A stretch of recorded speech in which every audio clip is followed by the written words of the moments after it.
ఇప్పుడు మనం వచ్చిన సెక్షన్ ఏంటంటే సెంటెడ్ అగరబత్తి సెక్షన్.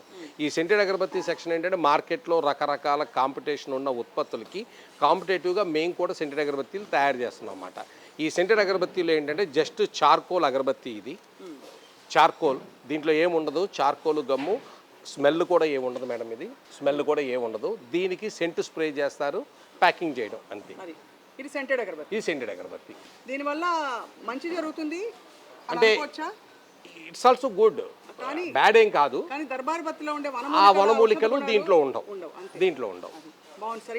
ఇలా చాలా ఫ్లేవర్స్ దీంట్లో ఫ్లేవర్స్ ఎక్కువ ఉంటాయి. అబ్రాడ్ వెళ్ళా ఎక్కడికి వెళ్ళా ఈ మధ్య హెర్బల్లో అండి టెక్నికల్గా చాలా గొప్ప విషయం ఏంటంటే మన దేశంలో హెర్బల్కి సంబంధించిన ప్రాముఖ్యత చాలామంది తెలుసు. అలాగే ఇతర దేశాల్లో వాళ్ళు కూడా హెర్బల్ అగరబత్తీలు అడుగుతున్నారు.